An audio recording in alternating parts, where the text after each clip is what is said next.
My name is Sylvia Snowden, and I am the host of CAN-TV's Political Forum. And CAN-TV is very proud to be the media sponsor of this afternoon's debate. So I want to talk a little bit about what it is we know so far, just kind of set this up for everybody. So, because we do not yet know who the next mayor of Chicago will be, but we do know that it will not be a woman. Now, that's not necessarily the end of the world. In Chicago's 186-year history, we've only had 2 women serve as mayors, so we've made it without a ton of women mayors, but I think it is important to women to know that the next mayor of Chicago cares about women's issues. Now, of course, as women, we are concerned about public safety, but as we know, it takes more than just public safety to run a city like Chicago. So what we have this afternoon are 2 very fabulous moderators. We have 2 very fascinating candidates, and we have a lot of information that we need to cover, right? So at this time, I'm going to get out of the way. I'm going to introduce Jackie Algie from the Chicago Women Take Action Alliance. I'm going to wish you all a fantastic debate. Thank you so much, and I'll be back.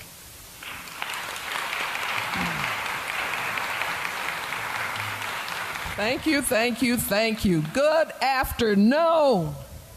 Come on, let's try that one more time. Good afternoon. Okay, I have been charged with welcoming you to this forum. Now, if you remember, for those, let me see a show of hands of how many of you were here in January when we had a forum. Whoa, yeah, good deal. And we left here, right, expecting that we'd be back here today, didn't we? Didn't most of you think we'd be back here today? We didn't know who, but we knew it probably would be. So we are so glad, so happy and delighted that you are here, and you care enough about the issues that concern not only women but their families and communities, and you care enough to be here so that you can make an informed decision if you haven't already, right? Yes. Who said yes? Okay, and so we want to do a little, rule setting, if you would.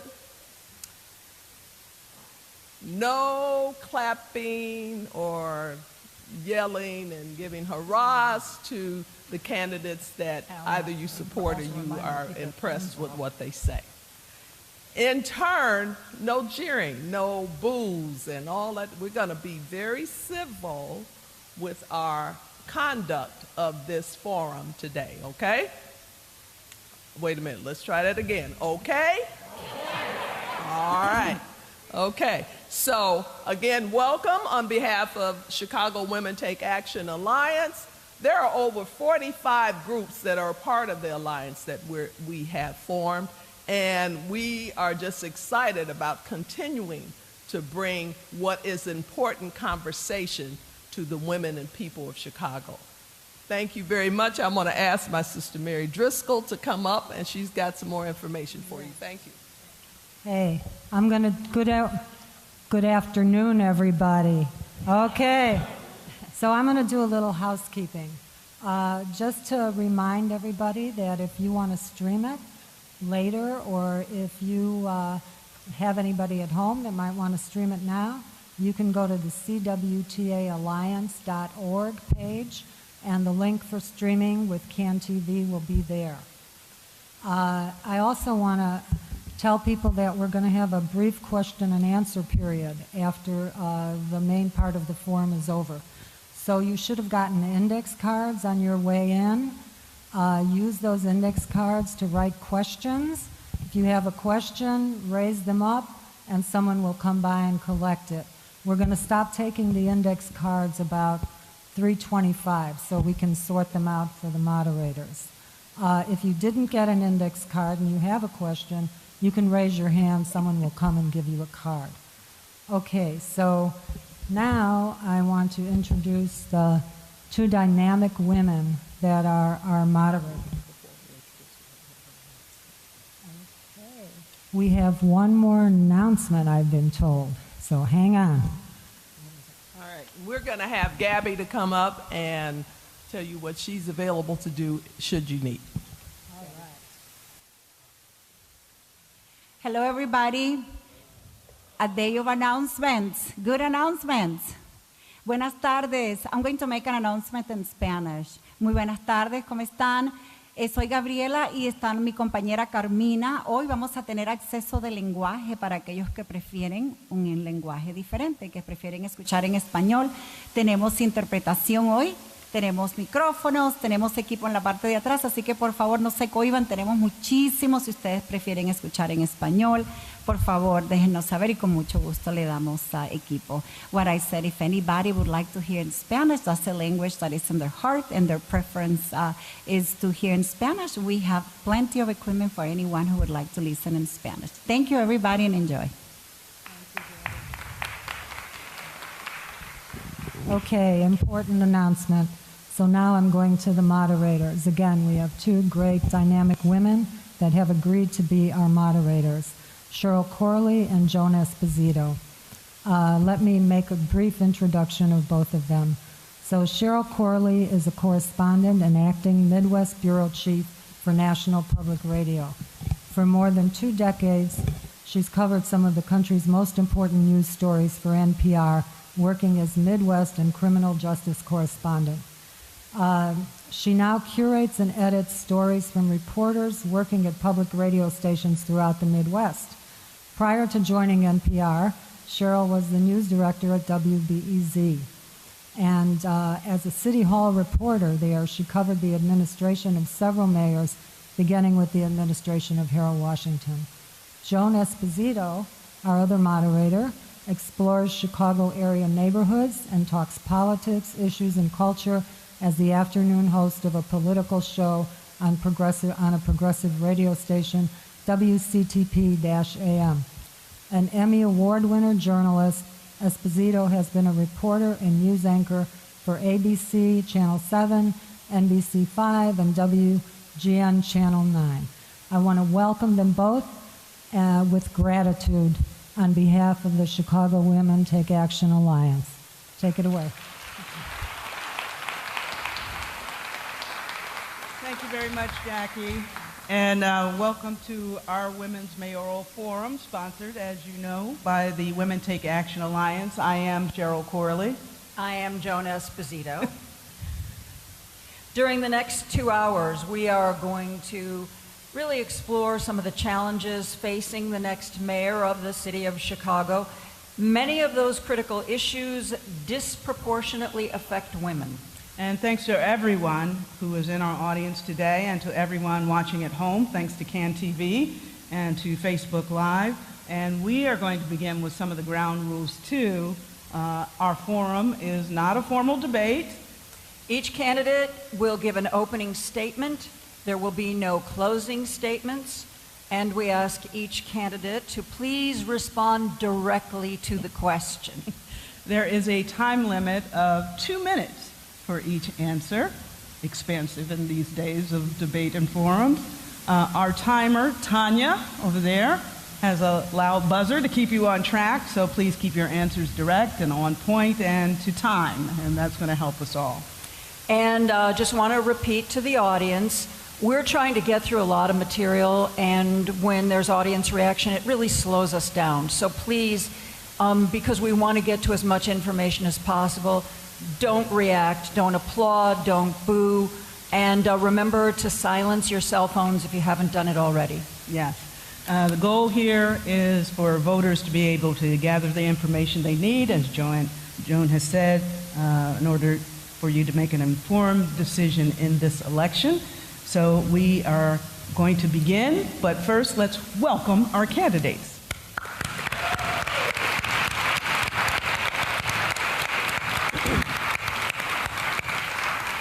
And let's hear first opening statement from Brandon Johnson. Thank you, and good afternoon, everyone.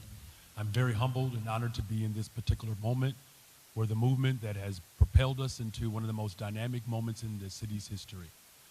So over the course of the last several months, I've had the opportunity to travel all over the city, speaking directly to the people of Chicago to build a better, stronger, safer one. I believe we can do that together. You know, for too long, the politics of old that have allowed for families to be left behind.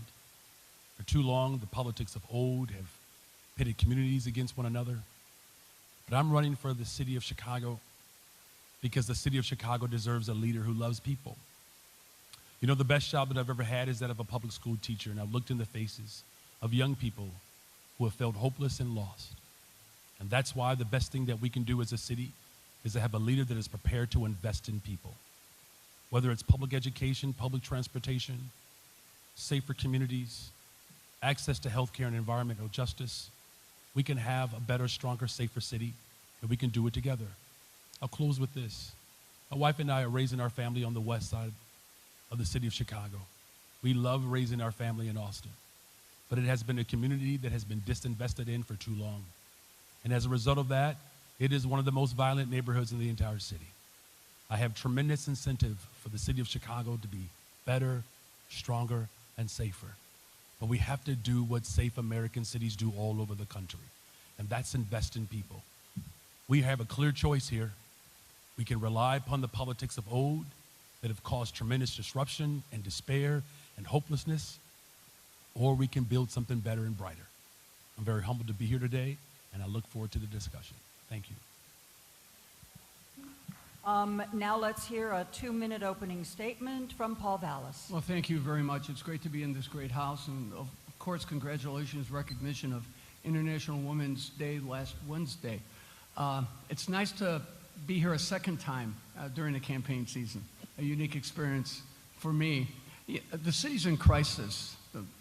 Every single problem that the city faces today, whether it's a degraded, demoralized police department that has failed to implement a consent decree, whether it's schools that families are pulling their children out of in record number, or for that matter, whether it's these massive budgets that they pass every year that are not really equitable or affordable documents, it's all a product of poor leadership on the fifth floor. What we're offering, what I've been offering, is quality leadership, and not the type of leadership that is a solo act, but rather a leader who can bring people together, a leader who can draw people from the community, who can build a coalition, who can bring people into all levels of government, who have the skills, who have the stamina, who have the incentive, and who have the track record to get the city back on track. Every single crisis, every single public service challenge I have faced has been by invitation, whether it was addressing the city's financial crisis in the 90s or taking over the schools when they were at once called the worst school system in the country, and President Clinton then 2 years later after my tenure called them a national model, or whether it was going to other cities like Philadelphia or rebuilding the entire school system in New Orleans from the ground up after the devastation of Hurricane Katrina. My success was not a solo effort. My success was recognizing that the real leaders are within the community. And unless you empower the community and you bring the community together and you draw from the community the type of leadership that you need to get things back on track, you're not going to be a success. That's the type of leadership I've demonstrated wherever I have been privileged with the opportunity to serve, and that's the type of leadership that I will demonstrate when I'm mayor. Thank you so much. Thank you. We have broken our questions into specific areas, and since you both do have significant ties to education, that's where we're going to begin and have you both address the same question. The quality of education in Chicago neighborhoods is very uneven. So what would you do to increase the quality and the accessibility of public education in all of Chicago? Mr. Vallis? Well, let me point out that the first order of business is really to decentralize the district so the money follows the students to the local schools. Only 60% of the $30,000 we've spent per pupil actually finds its way into the local schools. So we've got to push the money down where the principals and the local school councils are making the primary decisions on what their needs are. Secondly, we've got to restore the concept of community-based schools where the campuses are open through the dinner hour, through the weekends, over the holidays, in the summer, and invite community-based organizations and invite the faith-based organizations, park districts to bring their programs. So not only are we providing the additional supports that are needed at the local school level, but we're also ensuring that all young people are in a safe and secure place. The third thing we have to do is we have to move in the direction of providing universal work study. There's no reason why every city agency, every single department, every contractor, the labor unions can all create paid work-study jobs for our young people. So we're engaging all of them, whatever school they come from, whatever community they live. We're connecting them directly to the workforce, and we're putting them in a safe, secure environment where they're surrounded by the best role models in the community, working men and women. And finally, we have got to face the reality that there are tens and tens of thousands of young people out there, 18 to 25, that are either not in school or they do not have a job. So we need to reopen these closed schools as alternative schools and adult and occupational training programs in every community, because there are both federal and state funding available to do just such programs, but yet the city has squandered the opportunity to do so. So those are things that I have done before, and those are things that I will do and bring to scale when I become mayor. Mr. Johnson, 2 minutes. Yeah, thank you. As an organizer, I fought to shift the dynamics in Springfield to create a new funding formula so that the school district is based, in terms of funding, is based on the need and not per pupil. We actually have that model, but Chicago Public Schools has not embraced it. Under my administration, we will embrace the needs-based budgeting, which could give us up to $1 billion of additional investment. Now, my philosophy in terms as it relates to public education is actually very clear. It's not that much different than W.B. Du Bois, when he said that public education at the expense of the state, after all, is a Negro idea. You're actually going to have a mayor who believes in public education. As a product of the public school system, of someone who sends their children to the public schools here in Chicago, I have tremendous incentive for the schools to actually work. And so what does that look like? We expand the sustainable community schools model, which we implemented the last go-around when the schools were closed under the previous administration that caused tremendous disruption. We created an alternative model to that type of privatization and school disruption. Sustainable Community Schools is a unique model that provides a baseline of support for all of our schools throughout the city, but additional resources so that the unique needs to various communities throughout the city of Chicago are actually satisfied. Here's the second thing that we have to do. We need to make sure that we are closing the gap between education or graduation and job opportunities. That's why I've worked hard as an organizer to bring the trades into the schools. CPS has rejected those opportunities. I'm going to expand those opportunities. There are 55,000 vacancies right now in manufacturing positions alone, where the average salary is $80,000. These are economic drivers that can ultimately sustain communities. Here's the final thing that we have to do. We need to prepare for an elected representative school board. It's something that I fought for. Democracy in the hands of the people of the city of Chicago is one of the best transformational things that we've done. Thank you, gentlemen. We're going to stay on the topic of education. Critics believe that school vouchers take resources that public schools need. What sort of limits, if any, do you think are needed when it comes to vouchers? Mr. Vallis? Well, I support the scholarship program, which incidentally the governor supports also, and an expansion of the scholarship program, because the scholarship program is designed to really get the corporate community to provide investments and to obviously receive tax credits in order to incentivize that. So I've always been supportive of that. But I also think that right now the Chicago Public Schools has they have 126 charter schools. I think those are enough charters. We opened 15 charter schools when we ran the Chicago Public Schools because we were very cautious about not destabilizing communities by converting schools to charter schools. That happened later on this future superintendents. But I think it's really important that we expand quality public school choice. And this is the way we did it in the 90s when the enrollment grew by almost 40,000. First of all, we expanded the number of magnet high schools. And look, there's only 7 magnet high schools of the 126 high schools. But more importantly, we put magnet high schools in neighborhood programs like the IB programs, the World Language Academy programs, the Advanced Math and Science Academy programs, the Military Academy and First Responder programs. So by dramatically expanding traditional public school choice and allowing students the option of actually enrolling in those community-based magnet programs, we transformed a huge number of high schools, and we actually, after 15 years of declining enrollment, actually dramatically improved the enrollment. So my priority would be focused on expanding traditional public school choice. And at the end of the day, you know, supporting more corporate investments in the scholarship program would certainly be something that I would continue to support. Mr. Johnson, you have 2 minutes. I believe the people of Chicago are sick and tired of the experimentation on black and brown and poor children when it comes to education.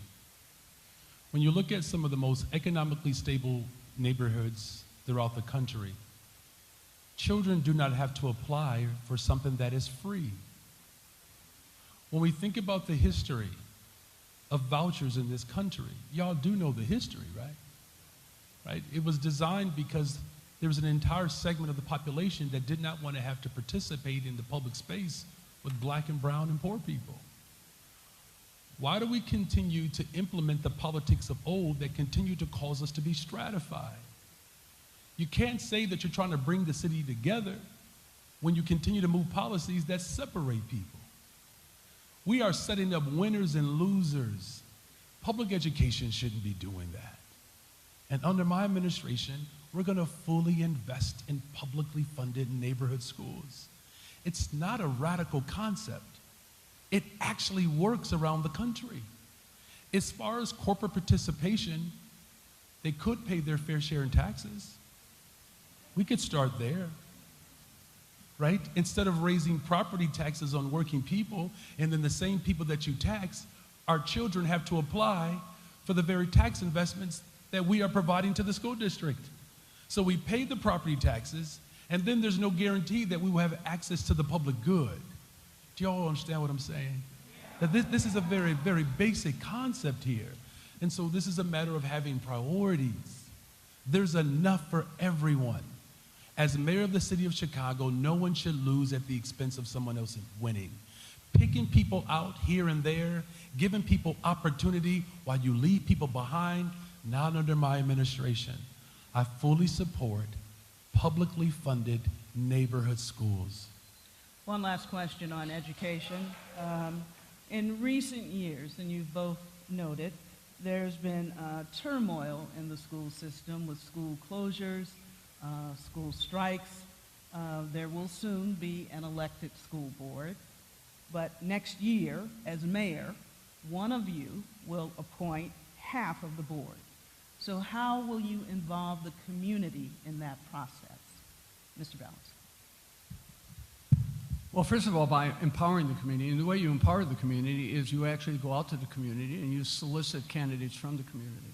So that's how you involve them in the process. Look, I'm not intimidated by them. I've worked under elected school boards, appointed school boards, governor-appointed school boards, mayor-appointed school boards, state takeovers. I've never had the choice.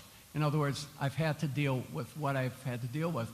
But at the end of the day, I think the elected school board is another way to involve and engage the community in the governance of schools. I've always been a strong supporter of individual local school councils. That's why I want to push the funding down to the local school level. I mean, why do we even need a macro citywide council to make all the decisions that should be made at the local level? We have locally elected school councils. We've never really empowered them. I empowered them, but I literally empowered them to to select virtually all of their principals. So at the end of the day, we have local school councils and we need to push the money down. So I support the elected school board. I will work with the elected school board.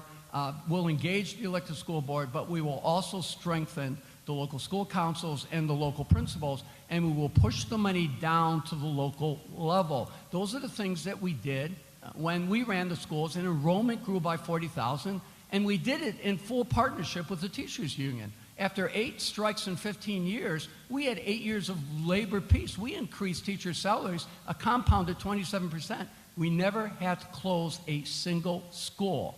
That is the approach that I've taken in the past. So I welcome the citywide school council. I will consult the community to determine who I will appoint, and at the end of the day, though, I will work overtime to push the money down to the local schools and the local communities and their locally elected school councils and their locally selected principals. Thank you. Mr. Johnson. I am so relieved that mayoral control is coming to an end. It has been an absolute disaster, Chicago. Do you know there are 1,000 children that are black that are missing from the school closings in 2013? Hear me. We have no account for 1,000 black children. No one knows where they are. 223 of them were my neighbors on the west side of Chicago. School closings has not just been turmoil. It's been one of the most horrific acts ever done against a group of people in the history of the city of Chicago. And there's been some bad stuff here, y'all. And so that's why, of course, the community process that has propelled my candidacy into this fireable state that we're in right now. We've caught tremendous fire to make sure that we are representing the interests of the people of Chicago. And so we're going to take it directly to the people to make recommendations. But also when it comes to local school councils, and this is the difference between, Paul and myself. Probationary schools were set up under his reign. So though local school councils had jurisdiction, they were also set up to ultimately lead to closings because we set up a standard where schools were put on probation.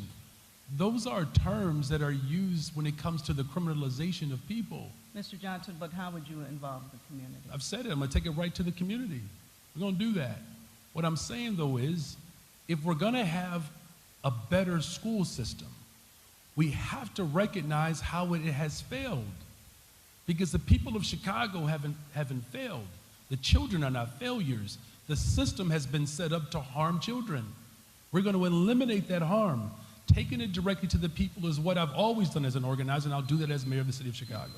Mr. Vallis, you have 30 seconds. Yeah, first of all, I'm surprised that I don't get blamed for the sinking of the Lusitania.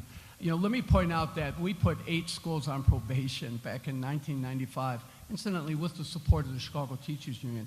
And we reconstituted those schools, and all those schools are opening and functioning today. And one of those schools was King Magnet, because King had lost 80% of its enrollment, and now it's a thriving, dynamic school. 8 of the 553 schools. So don't even associate me with Rahm Emanuel, or for that matter, the Renaissance 2010 with Arnie Duncan. The bottom line is we moved very cautiously. It was the same thing on charter schools, despite the fact that the Chicago Teachers Union supported charter schools. Schenker came from Washington to talk to us about charter schools because he was the longtime president of the American Federation of Teachers. So sorry about that. So I just want to point that out. Thank you. We are going to be switching areas now, but this is an area that you've addressed, both of you, previously, but we're going to look at this through the lens of women issues, policing, crime, public safety. Since 2019, a court order calls for the Chicago Police Department to reform how it works. That order came in the aftermath of a white officer fatally shooting a black teenager. The consent decree aims in part to change the police department's culture. It's believed by many that one way to do that is to hire more women. There's a national campaign to boost the number of female police recruits. How would your administration work to increase women on the force? Mr. Johnson, we'll start with you, 2 minutes. Well, in my public safety plan, I lay out how we are going to invest, spend, to make sure that we are implementing the consent decree with all due expediency. And we have estimated conservatively $50 million to do that. One of the things that I think is important as I get to how we recruit and retain women in particular is that a part of the consent decree is to make sure that our research institutions are fully funded to actually develop the policies that will ultimately guide how we reform the system, right? And so as you talk about recruiting and retaining women in particular, it is very difficult to ask women to serve, do the job, and someone else's at the same time. We're asking too much from police officers. How do we say that we're supporting police officers, but we're asking them to serve and protect? They have to be social workers, they have to be camp counselors, they have to be marriage counselors. That's what's happening every single day. 40% of the 911 calls that come through are mental health crises. And so the best way we can recruit and retain women in law enforcement is actually create a working environment that's favorable towards women. And that's in every single industry, right? That's in every sector. But unfortunately, we have relied so heavily on law enforcement to do and handle every single dynamic, much like we do with teachers, and that's why we're having a tough time recruiting and retaining educators as well. We have to improve the conditions in which individuals are being asked to serve. As mayor of the city of Chicago, I'm going to tell you the truth. We're going to create better environments so that law enforcement can do their job and not someone else's. Mr. Vallis. All right, so let me respond to your specific question. But first, let me preface my remarks to say that the consent decree has to be the floor, not the ceiling. And a couple of the biggest flaws in the consent decree, besides the fact that it's not being implemented effectively, is the fact that you still have the friends and family promotion system that promote people who do not have the time and grade and experience and records of accomplishment into the exempt leadership positions, and that is a big flaw. The second flaw is the supervisory ratios. You still have one sergeant for what, every 30 police officers? On the west side, on some nights, they have one sergeant for the entire 11th district. Imagine that. And only half the cars to respond to 911 calls, 406,000 911 calls, a couple years ago were not responded to high priority because there was not a car available, so it took them hours to respond. We are still 1,700 police officers down from where we were in 2019, so don't think without filling those vacancies, at least the vacancies, that we're not going to be able to restore public safety to communities that have really never had it. But the way you recruit in a diversified way is a real simple way.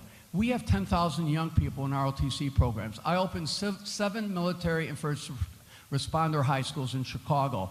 And there are, I think, 40 high schools with ROTC programs. And 46% of those 10,000 students are women. We can provide a direct pipeline from the ROTC programs, from the first responders programs, from the police and fire academy clubs that were created when Terry Hilliard was superintendent and Ray Roscoe and myself back in the 90s. There's absolutely no way we can create a pipeline for not only police officers drawn from the community, and that includes drawing women into the police department, but the fire department, nursing, EMS, EMTs, avionics. That the pipeline is right there. We've got to, and I think Brandon and I both agree, the schools have got to get into the game. The school leadership has got to get into the game. Thank you. The Illinois Domestic Violence Hotline saw a big jump in calls last year, more than 36,000 according to the network. That's an agency that advocates against domestic violence. In the Chicago region, one of the big problems that callers faced was a lack of available beds and cribs and emergency shelters. So what steps would you take as a mayor to address that shortage? Mr. Johnson, let's begin with you. So, I've seen this in the classroom with the amount of students who are unhoused. 87% of students, particularly black students especially, are in women-headed households. And in many instances, I've experienced this where that type of trauma goes untreated. And so we first have to recognize that within our public school system, we have to create more space for trauma-related services, right? As far as what is happening at the county level, we have shifted our resources to ensure that those individuals who are in a domestic violence situation have 24-hour support. We did that on the county board. As mayor of the city of Chicago, this is a matter of investment in resources. And so being creative with the vacancy that we have in the city of Chicago, whether it's shuttered schools or, again, building more affordable housing, expanding support for facilities that deal with families who are in this particular dynamic. It's a very harsh circumstance. My parents were foster parents, so I've lived this growing up, seeing families suffer from domestic violence. And so it is a matter of priority and investment, but we have to create more spaces more physical spaces, but also more spaces where the treatment that is needed to help women in particular get the job training that they need, the type of independence that they're going to need to ensure a healthy, safer environment. Our schools have to participate in it as well. Thank you. Mr. Vallis, steps you would take to Yeah, you know, let address- me look at this holistically. First of all, I think the mayor, I think we need a commission on women's health and safety, and there needs to be a deputy mayor that chairs that commission. I also think we need to appoint an assistant superintendent of police that focuses on domestic violence, because here's a statistic for you, and I wrote it down on my way here. 151,000 domestic violence calls last year. How many responded to? 10%? Think about that, ponder that. 75,000 outstanding warrants out there. Outstanding warrants, most of them domestic violence. There is no response. And when there is a response, there is no follow-up. So way too often, because we're not providing shelters, we have 151 or 152 available beds. I was told last week when I was talking to a group about this very same issue. 152 beds, they get 200 calls a night. Those are the calls that they're like responding to, where they have actually made a call and they're looking for a bed. We have 15,000, something's like upwards to 15,000 vacant residential properties around the city. I mean, the city should seize those properties through eminent domain or tax sales. They should get the CHA into the game because they have thousands of CHA units that are vacant. They should inventory and make those buildings available, because it's not just domestic violence, it's also child trafficking. We all know what's happening, and it's an epidemic. But it's not only a resource issue, it's also a priority issue. So you put somebody in the deputy mayor spot that focuses on this issue exclusively. You create a deputy superintendent that focuses specifically on domestic violence. You bring retired detectives out of retirement to come in to supplement the detectives' ranks so that they can focus on witness and victim protection, so they can make those follow-up calls when there has been a domestic violence cause. So that individual who is abusing will know that that house is going to be visited again. My oldest son was a police... Oh, sorry. Thank you, Mr. Vallis. We are going to switch areas. If we have time, we'll revisit this one, but we want to make sure we hit all of the major areas we have planned. So let's talk about economic growth and jobs, again, through the lens of women's issues. Child care can often be a crucial component of whether or not a woman can participate in the workforce. It can be expensive, and in some areas of the city, even finding daycare can be difficult. It can often lead to women passing up job opportunities, switching jobs, or quitting work altogether. How would you create more daycare options and get rid of child care deserts in the city? Mr. Johnson, you want to take that? You know, the child care structure right now is unaffordable, unavailable, and unsustainable. So that's why in my education plan, I'm calling for child care for all, right? Because it has to be a public good. Well, when my wife and I needed child care, we were spending $1,500 a month on child care, which was more than our mortgage. And ours was considerably relatively affordable. But now I believe it's 58 to 60% of most families do not have access to reliable, affordable child care.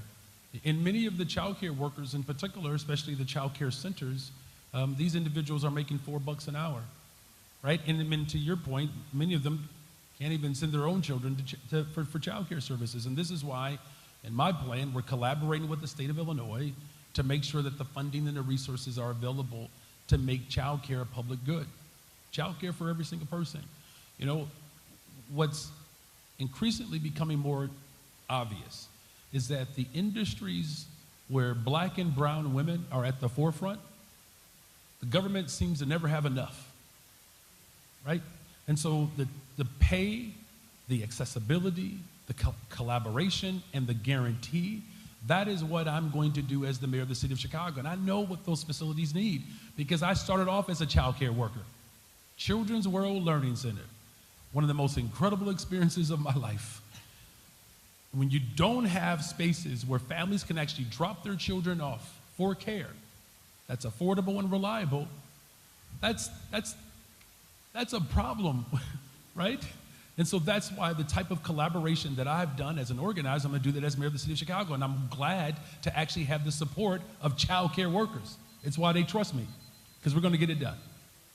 Mr. Vallis, 2 minutes. Well, you know, if you push the money down to the local schools and you empower the local principals and the community councils to, or the local school councils to make those decisions, you're going to have more child care, particularly if you allow the community providers and you prioritize allowing the community providers who have been discriminated against, who have been underfunded, who have been denied funded despite promises, if you allow them to use the schools, to open their child care centers in the schools. Look at how many schools are underpopulated.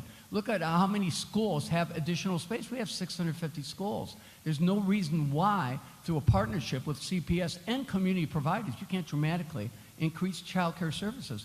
Also, you need to give child care providers, community-based child care providers, because it's not only universal child care, it's also an industry. It's also a local economy. So if you provide those providers with capital support that are generally provided to other providers, particularly when schools are building out their facilities to accommodate local child care services, and if you also provide them with tax-exempt status, so they're not burdened with property taxes and other fees and costs, you can dramatically create a robust child care program across the system. But the system, the schools, the 650 schools have got to get into the game. I also want to say one other thing. You will not close the achievement gap without universal prenatal to 3. Prenatal to 3. And we had a program that served 2,500 pregnant teens who we identified. We got into prenatal care. We provided them with a coach. And that coach worked with them until the kids entered kindergarten. There was no achievement gap at 3rd grade.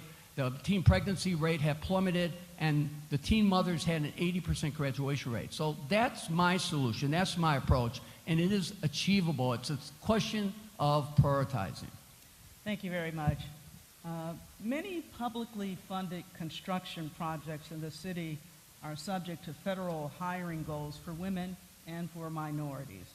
However, the steps construction contractors must take to diversify their workforce are rarely monitored, and hiring goals are rarely enforced. So what would your administration do to enforce those standards and ensure that high-paying construction jobs on public projects are available to women? Mr. Vallis, why don't we begin with you? Well, very good. Let me tell you what I did.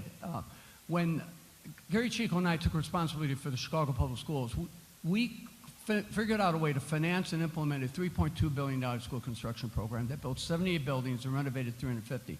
I set 3 goals: 50% minority hiring, companies, contracts, 50% minority hiring, and 50% local residents. We exceeded those goals. $1.7 billion in contracts went to Black and Latino-owned companies, and let me point out that I believe it was 32 or 34% were Black male-owned companies, because we didn't double count.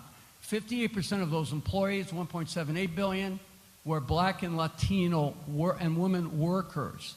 That's how we set those goals. We implemented those goals. You know how we were able to get the companies in the game? We insured them. We provided them with bonding. We provided them with startup capital. And you know how we got the labor unions to allow those companies to hire their own employees? We did the first comprehensive project labor agreement with the labor unions. So they were able to hire their own employees. We were spending $600 million a year just on school construction. That model works. That model can be applied to the much larger budget, the $28 billion that the city has under its control. And it wasn't just construction. We targeted 40% of our professional service contracts, and we did target marketing exclusively to Black companies, small technology companies. That can be done if there's a will. That can be done if you bring people like Natalie Pekin and Perry Ermer and Rusty Castillo, the individuals, and Marilyn Johnson, the late Marilyn Johnson, to drive those reforms. So you set the goals, you create the infrastructure, and then you bring people who really believe in that, and that can be accomplished. You can go to my website and you can look at the 78 schools. Type in your address, and it'll show a school that I built in your community. Mr. Johnson. Yeah, I don't know when we've ever actually experienced any of the things that Paul Vallis is talking about. I mean, just the economy in which we live in right now just doesn't reflect that. In fact, we have a $2.5 billion tax bill because of the budgetary schemes of the 1990s. And so that's why unemployment rate is, particularly in the black community, the brown community, is Great Depression era numbers, right? During the Great Depression, unemployment for white men was 30%. Our country called it a national crisis. They gave white men shovels before there were things to dig. The way we actually do it in the city of Chicago is that we set the priority, right? We also make sure that we're investing in our public school system so that we are preparing and training the workforce to experience the type of economic opportunities that exist. The challenge that we have right now, it's not a matter of, the projects. Of course we set the goals. And as mayor of the city of Chicago, I'm going to ensure that those goals are met. We also have to make sure that we're investing on the front end to prepare the workforce to actually be able to do the work. Because it's not just about the contracts, it's about the people that they're going to hire. And right now, we do not have a commitment in our public education system that includes all the way up to our community colleges to build and prepare individuals for those opportunities. It's a both-and approach. And right now, we have had, for too long, this stratified approach that have left people behind. In my administration, we're going to look girls in the face, and we're going to tell them that they can actually be electricians, they can be plumbers, they can be pipe fitters, they can be general contractors. But that requires a real comprehensive approach, but you also have to have a budget that speaks to that. It's why I released the budget plan. All of this requires investment. There is nothing coming from Paul that speaks to how we're going to generate the revenue to actually get the investment to get these contracts on the books, as well as the workforce prepared to do the work. You can't put the cart before the horse. And you certainly can't rely upon the budgetary schemes that put us in the economic despair right now as a model of how we're going to make sure that black and brown and women actually experience the largesse of this economy. Well, let's continue on that vein. You guys both filled out the Chicago Women Take Action Alliance survey.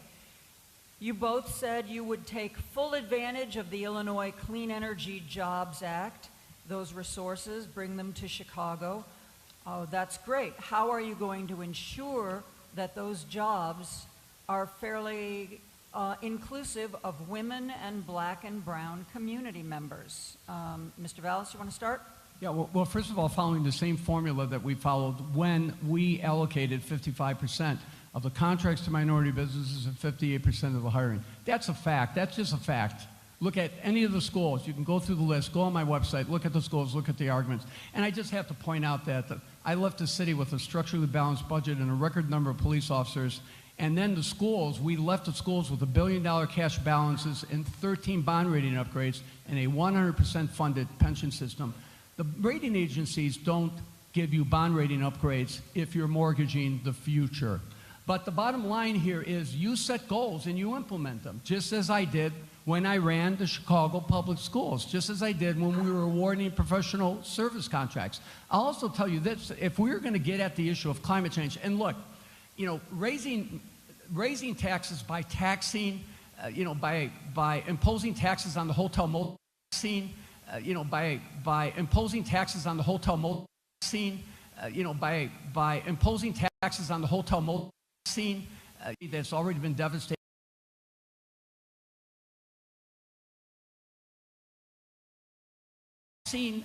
Taxing jet fuel, if you want to scatter the airlines to other airports, you tax jet fuel at 7, 8, 9%. Last time I looked, working people occasionally, middle-income people occasionally have to also take flights to other places too.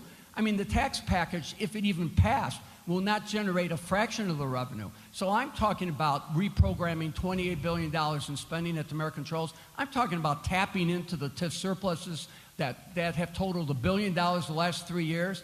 I'm talking about taking that $1.1 billion TIF diversion and taking advantage of that money to provide fair share allocation of resources, or even bonding on future TIF revenues that will be freed up when the tax increment financing districts expire. I'm talking about real solutions. Mr. Johnson. Dyett High School in the south side of Chicago is set to close. Again, it was a school that was put on probation and was disinvested in. Again, a probationary program that was started and implemented, and I'm grateful that Paul admitted that he started the probationary dynamic that was continued, and it put a school like Dyett on the chopping block. Now, I was a part of the hunger strike to keep the school open, and part of the premise of the school was for green technology in particular. This is an incredible opportunity for us, but one of the first things that we have to do is do a full cumulative impact study so that we have a complete analysis of the environment in which we are living in.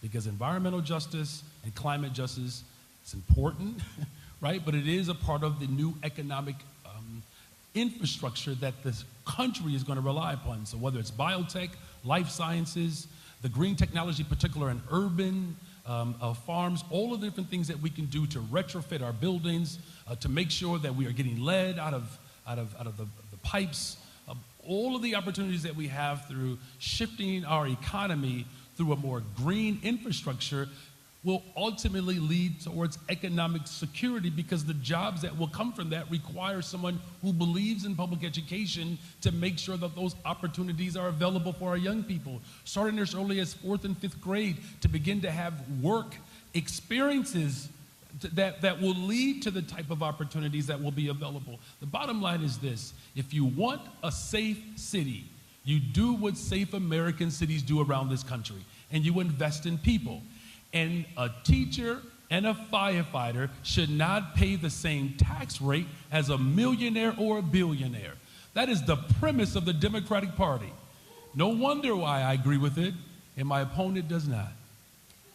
Well, thank you for answering the tax questions we were going to present to you ahead of time. So we'll go there. But let's talk about health care for just a moment. How would you use the power of the mayor to work on reproductive justice issues, such as reducing disparities in maternal morbidity and mortality, especially for African American women? Mr. Johnson, let's begin with you. Yeah, thank you for highlighting that. So I believe in a woman's right to have an abortion. I believe in reproductive health care. Was raised by women. I'm married to one. She's lovely. 25th wedding anniversary in June. Let you know this will be a big party when I'm mayor. I'm raising a daughter. And to know that we are living in a society where what my mother and my mother-in-law fought for, that my daughter and my wife have to fight to keep it. We are a sanctuary place. There's no equivocation here. Collaborating with Cook County government, that's one of the first things that we get to do, to create more health care opportunities for women, black women in particular, to access. Look, it's well stated and documented that when black women in particular express pain, doctors do not believe them. And so one of my responsibilities as a man is to get off the sideline and encourage other men to get off the sideline, to be advocates on behalf of our women. And I would do that as mayor of the city of Chicago.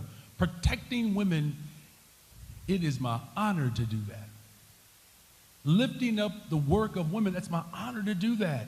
And so this is why on the county board, we passed a budget to eliminate medical debt. We passed a budget so that universal basic guaranteed income is available, so that women have the ability to have access to actually have treatment and services. But we also have to make sure that we are providing full services and making sure that the bubble districts are protected, making sure that corporations are participating, like Walgreens, to making sure that that all of the services that need to be available to protect the health care of women, I would do that and lead that as mayor of the city of Chicago.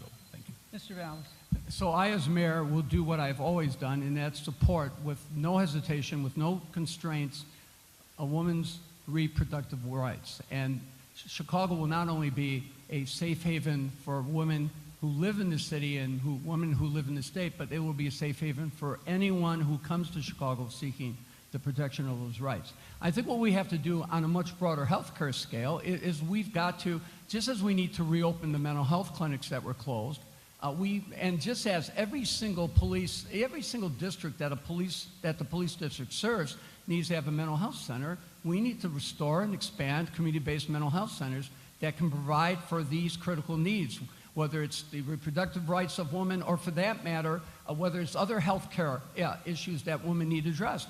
You need to rebuild the community-based social service infrastructure. And that's why I've talked about things like creating an investment fund in the community where you can earmark casino revenues, and you can earmark gaming revenues and cannabis revenues, where you can earmark and do a fair share of TIF revenues, not only to make infrastructure investments or capital investments in businesses and in economic development initiatives, but you can begin to restore the community-based social services. In my administration, there will be a direct and continuing appropriation to provide for the medical care of women who are in need, whether they are women in Chicago, whether they are women who are coming to Chicago seeking to exercise their reproductive rights, whether they are immigrants coming to Chicago. At the end of the day, we will make sure that the funding is there to provide the financial support for any individual, any family seeking the services that they are entitled to and the services that they are being denied elsewhere. That will be a guarantee.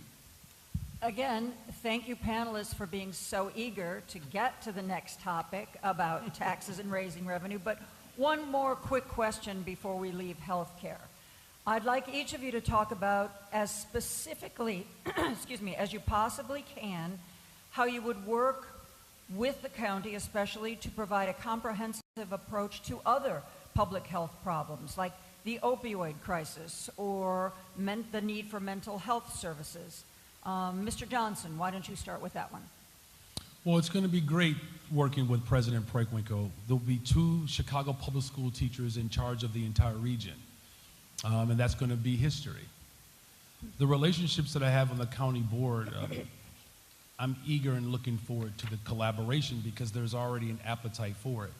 And so, as I said before, whether it's our mental health centers, whether it's expanding our public health care centers, you know, under my first term, we opened up a brand new health care clinic in the first district. There's one just to the north of me. And so having someone like President Preckwinkle, I'm appreciative to have her support and her endorsement, who actually believes in public health. It's going to make the pathway far more palatable. What we also have to do is recognize that when it comes to county care in particular, which we've expanded under my time as a Cook County Commissioner, 40,000 additional families have access to county care as it relates to the equity plan that was developed out of the budget for Black Lives that I was the chief sponsor of. There's also an opportunity here for workforce development. And I'm mentioning that because actually one of the greatest predictors of the outcome of a student in the Chicago Public Schools, it's having W-2s. That is the greatest predictor.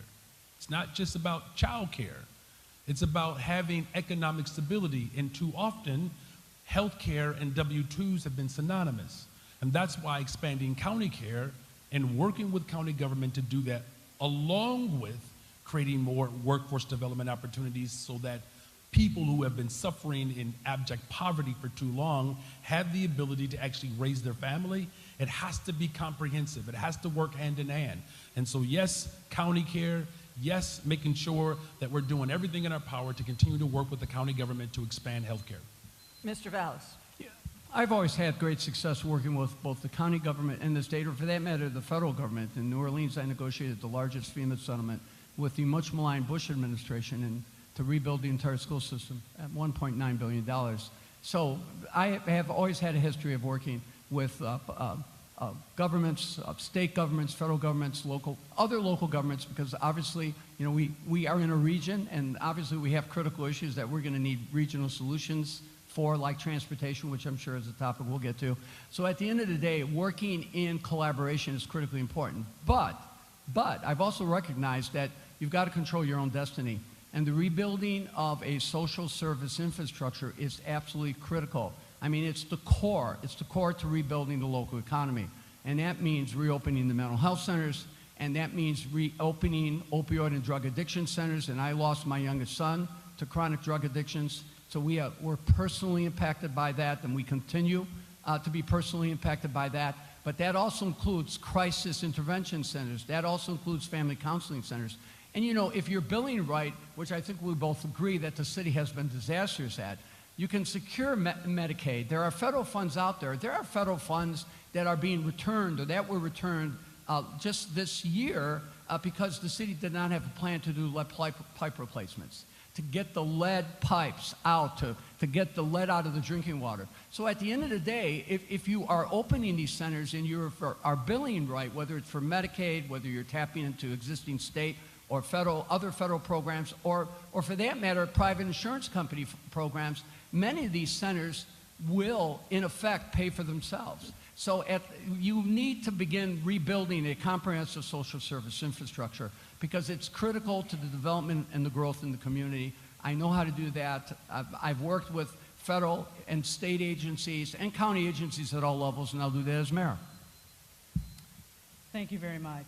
Now for the segment that you both gentlemen like to talk about a lot is taxes and raising revenue.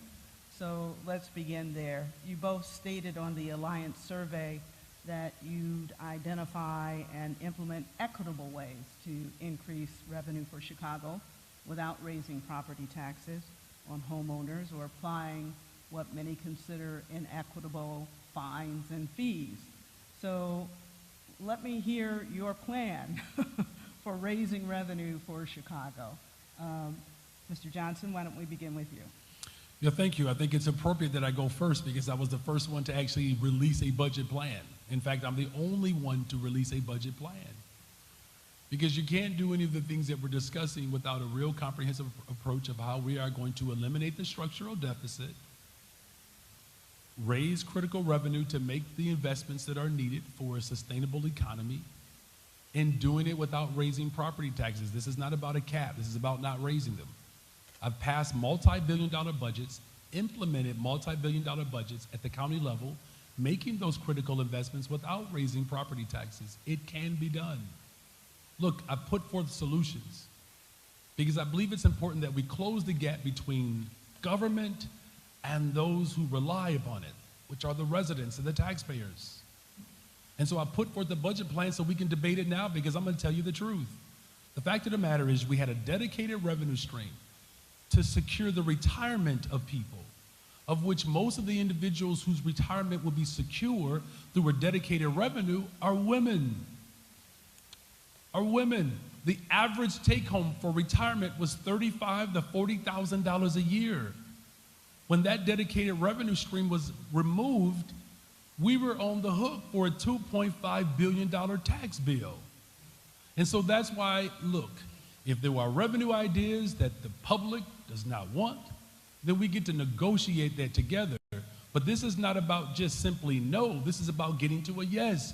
We all agree in here that we have to make more investments. We also agree that you can't keep balancing the budget off of the backs of working people.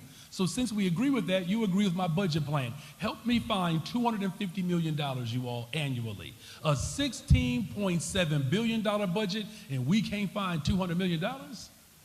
Natural growth over the course of any budget, you can find 5% of revenue increase. The plan is available for us to actually have the debate.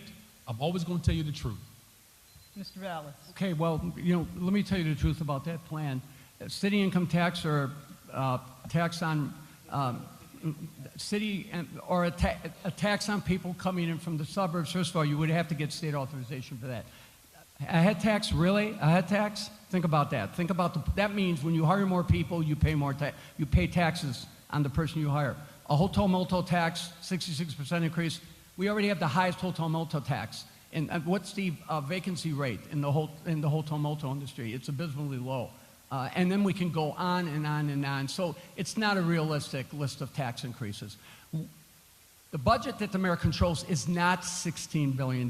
It is $28 billion. It includes the CHA, the CTA, the schools, the parks, you name it. And you've got to be able to manage a budget and oversee a budget and evaluate a budget that includes all the spending that the mayor has control over. In addition, there is $1.1 billion in rising in property taxes that are diverted to the tax increment financing program. We all know that. That also offers avenues of accountability. And just look at the waste in government. Look at the privatization of the Chicago Public Schools, the Aramark, the Sodexo contracts, the hundreds of millions of dollars that they're spending there, or the fact that we have many agencies that are top-heavy. Even the police department could reprogram some of the resources that are being spent at the exempt ranks and in the management level down to hiring police officers, so we can have police officers responding to 911 calls in 3 minutes rather than 3 hours. So I've managed multi-billion-dollar budgets. I've balanced multi-billion-dollar budgets without raising property taxes. You know, I'm going to try to avoid, I'm not going to raise property taxes, and I will try to avoid other taxes and fees, you know, at least until I've gone through the process of assessing the $28 billion in spending that the mayor has under her control. Let's follow up on that thought, Mr. Vallis. Privatization. Some city services, property, water, social services, parks, infrastructure, a lot of privatization of those areas is accelerating. What is your general position on privatization, and is there any asset that you would protect at any cost from privatization? Well, I don't think the privatization at the city level has worked. And let me point out that the Sodexo and Aramark contracts were Rahm Emanuel's privatization. I think I was in New Orleans when he was doing that, rebuilding schools. So at the end of the day, you know, I think the city's privatization efforts have really been kind of an abysmal failure. Even this effort to privatize the mental health services by hiring entities to do like citywide mental health centers, services, while avoiding opening community-based and community-run mental health centers. So I think privatization has been extremely inefficient. And I'll give you one example where I think privatization has really been a failure, was in streets and sanitation. I support a return to the old ward superintendent system, the grid system, and the privatization at streets and sanitation has been disastrous. You know, so at the end of the day, I think privatization has resulted in reduced services, in more expensive services, but it's also done something else. It's decimated the pensions, because when you have 10, 15, 20% fewer employees paying into the pension system, it only aggravates the pension crisis.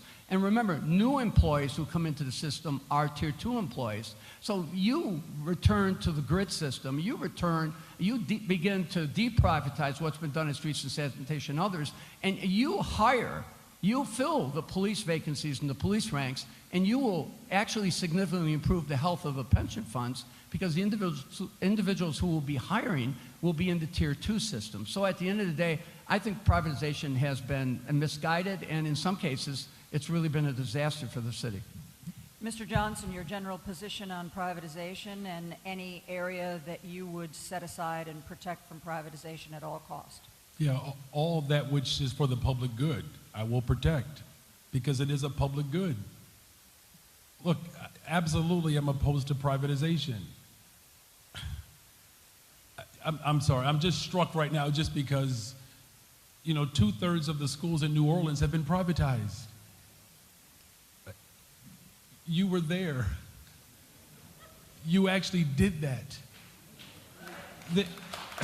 Please. You know, and in Philadelphia, where privatization run amok as well, the mayor of Philadelphia said that he has never seen $1 that Paul Vallis wasn't willing to spend 3 different times. That's not counting. That's manipulating.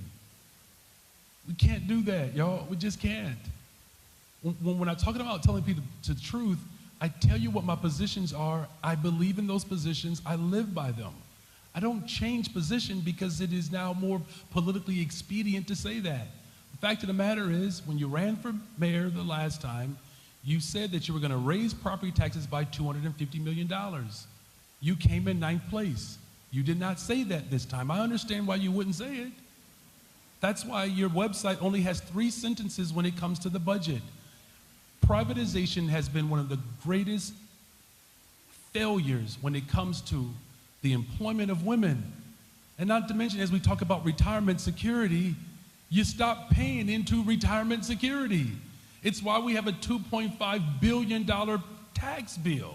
It's why I'm committed to eliminating the structural deficit that was caused in the 90s when I was in high school, making the critical investments Of the $16.7 billion, I can count, there are other sister agencies. I know collectively, I'm talking about the city budget though. While making those investments without raising property taxes, that's my plan. I will always tell you the truth. Mr. Vallis, would you like 30 seconds to rebut? Yeah, but certainly. All the schools in New Orleans are public schools. They're public, not-for-profit schools. When Moon Landrieu and Mitch Landrieu and Senior Senator Landrieu brought me down to the local school system, the one thing that we were mandated to do was to create a system of independent schools, because the district had not opened their schools for a year because of the level of corruption. So all the schools are community schools. Those are schools that are not-for-profit local schools. So those are the facts. And incidentally, the test scores rose for 7 consecutive years in a district that was the second poorest performing. Thank you very much. Just a note to the audience, in about 20 minutes or so, we'll be asking some of your questions. So wanted to give the folks who are rounding up questions that heads up. But you know, one of the latest efforts to raise money to fight homelessness in the city is the Bring Chicago Home proposal that calls for increasing the real estate transfer tax, so we're talking about taxes, on properties over $1 million in order to provide a permanent revenue stream for affordable housing. Is that the right way or the wrong way to address the problem? Mr. Johnson, let's begin with you. It's the right way. I mean, I support Bring Chicago Home, raising the real estate transfer tax to raise hundreds of millions of dollars to address our unhoused crises. We can't keep calling ourselves a world-class city when you have 65,623 people who are unhoused, of which 20,000 of them are students.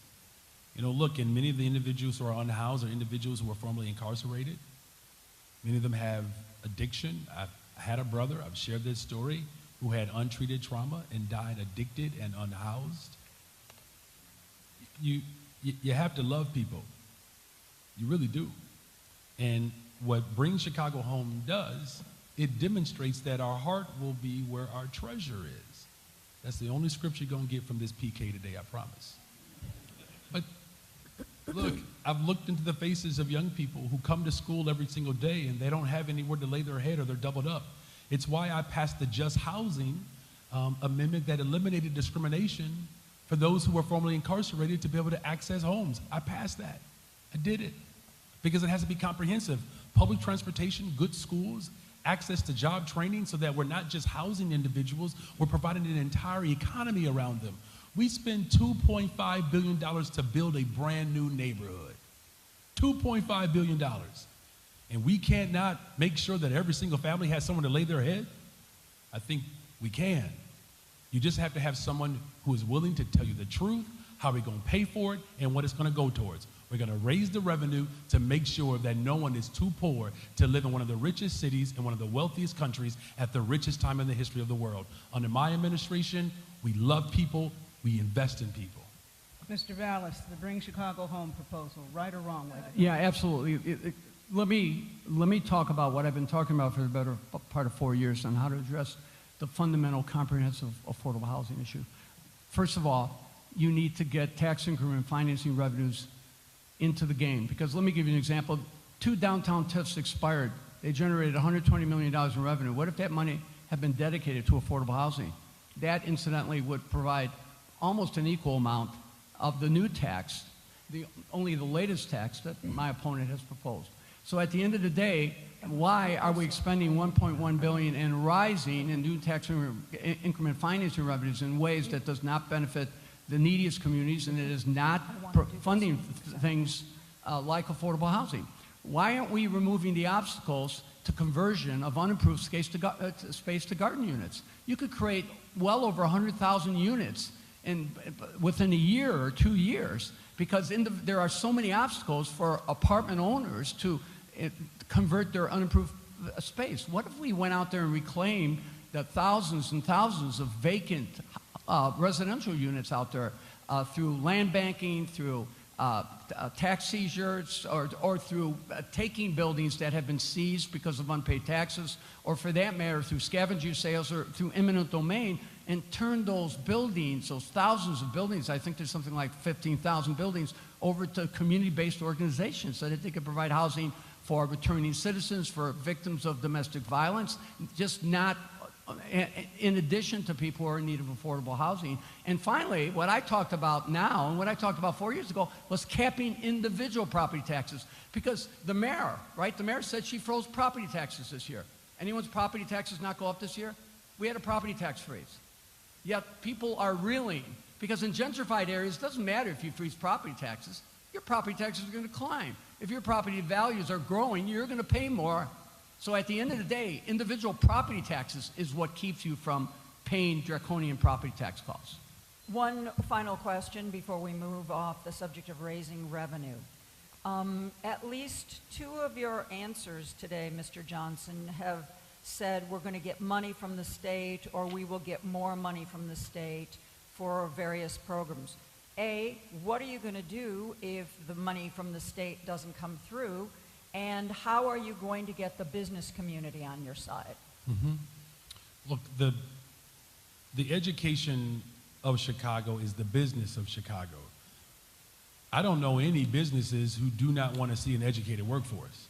So we're already on the same side, right? I'm bringing people together. Everybody agrees on that, right? As far as the state of Illinois, I have relationships there, right? It's going to take us some time, you know, but having relationships with the Senate President, with the Speaker of the House, other elected officials to help us get the type of resources that are needed for the city of Chicago is to the advantage of the entire state of Illinois. No one wants to see the city of Chicago fail. But you have to have relationships. You have to have a Democrat that's willing to work with Democrats. It's going to be harder for Paul. Just will be. I mean, not that we don't work with Republicans. You get my point, though, right? And so it's why I fought hard collectively with individuals who are fighting for a progressive income tax. 71% of the city of Chicago said that we have to have a progressive and a fair tax structure. We already agreed. And so we get to take another shot at it, y'all. We do. Here's the difference, though. You're going to have a mayor, unlike the outgoing administration, who actually agrees with the rest of the city of Chicago. But we also look into budget and we find some efficiencies without having to lay people off, right? Because you can't have that. You know, but it really is going to require collective responsibility. You have to have someone who's willing to champion the issues. Like coming from a working class family, it ain't hard to stand up for working class people. It's not. And so I'm committed to building those relationships and working with the county government, with the state government, with the federal government. If you look at my endorsements and my support, it has the most diversified set of endorsements. People are ready.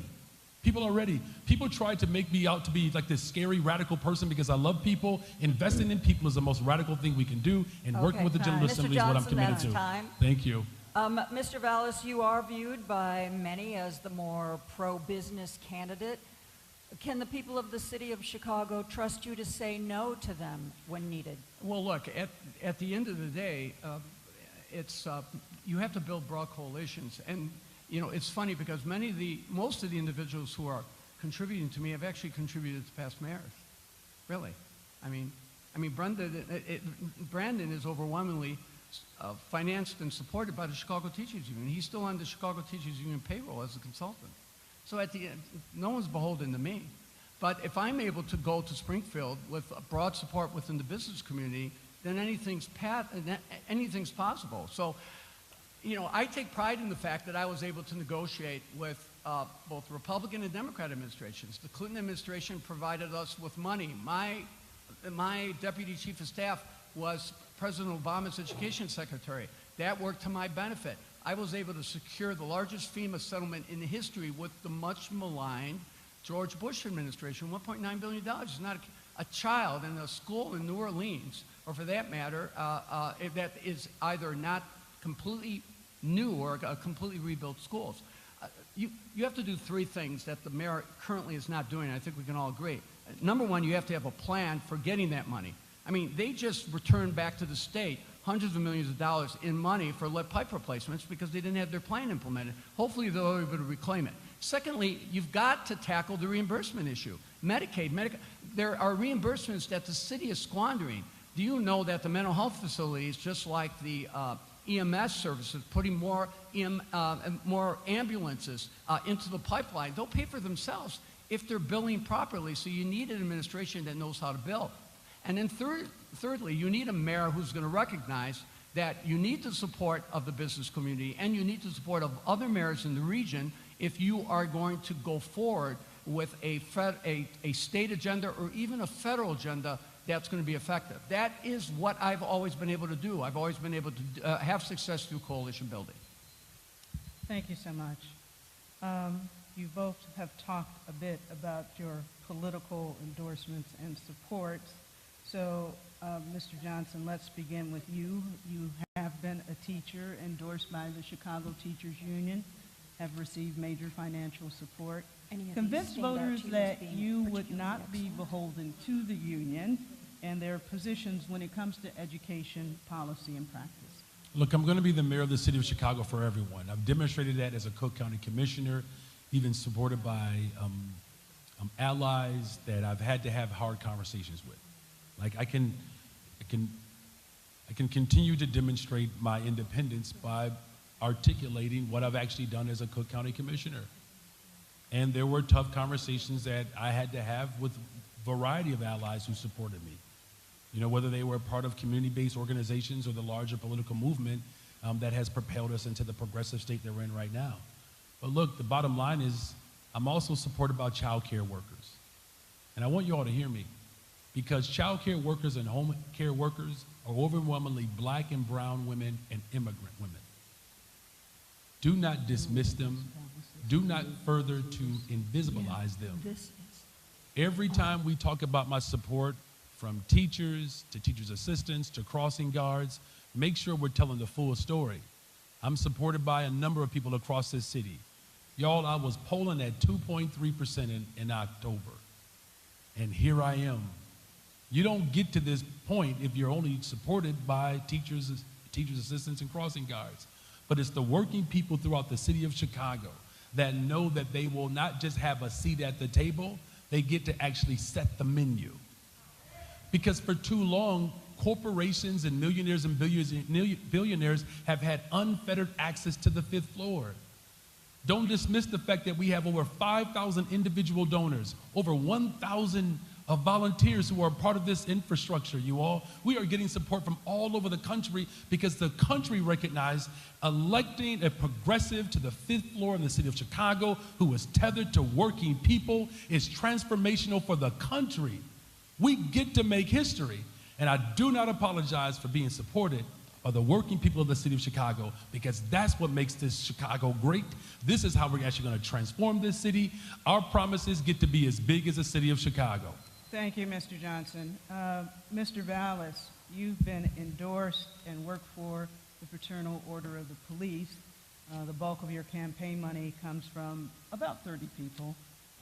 If building trust is key to community and police relations, how can you assure residents that your ties to the FOP won't compromise your policies and practices?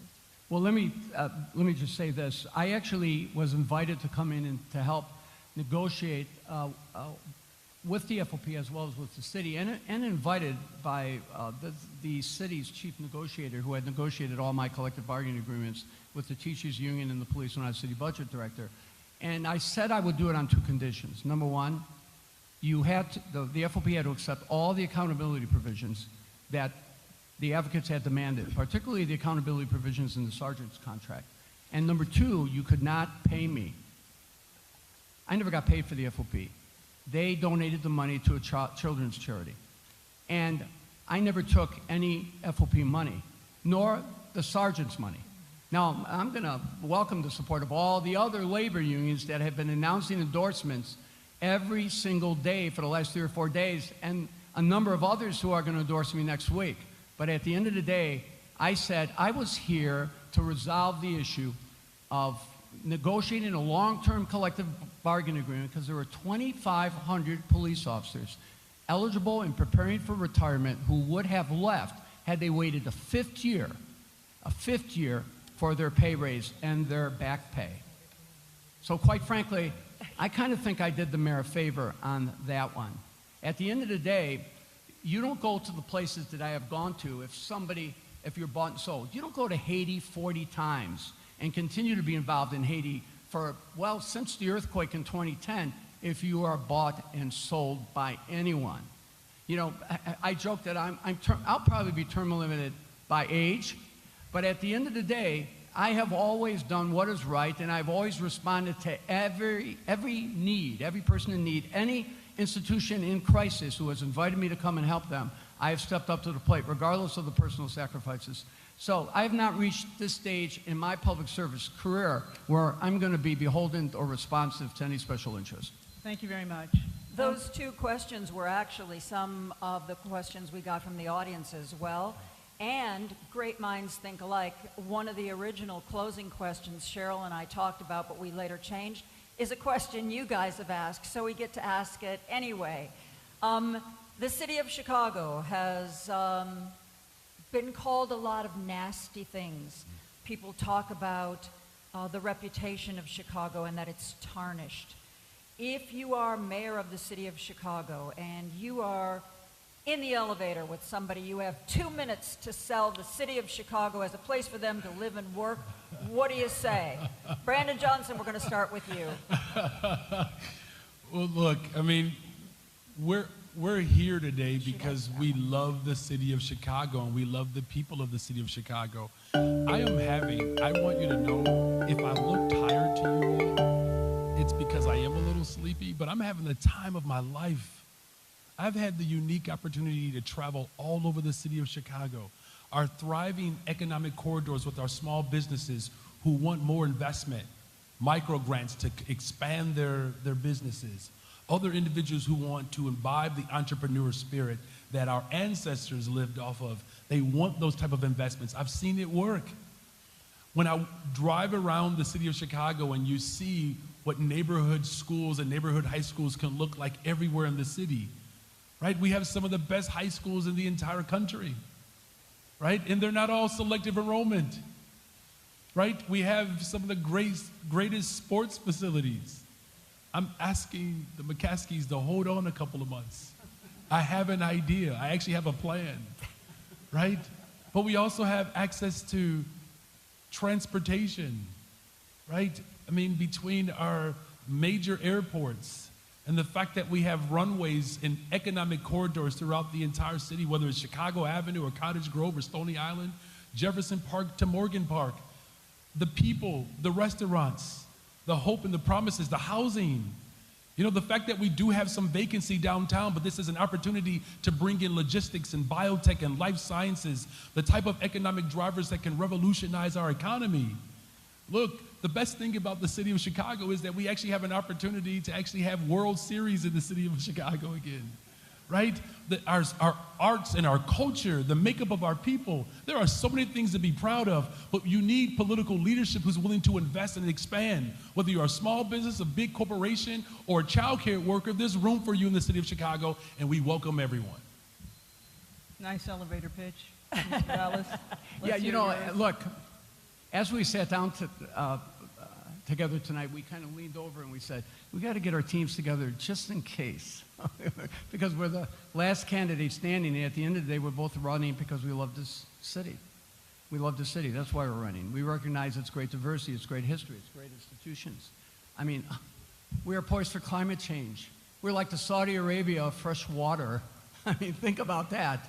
I mean, really, if we only used our water resources right. So at the end of the day, this is a great city, but, you know, the mayor sets the tone.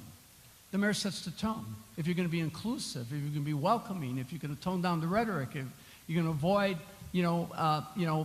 literally inviting people to attack you, you know, sometimes, you know, if you just be a little low-key, a little more low-key. I mean, at the end of the day, there are so many things that we can do in the mayor's office that can really kind of change the perception literally overnight. So look, this is the greatest city in the world. It simply has been lacking.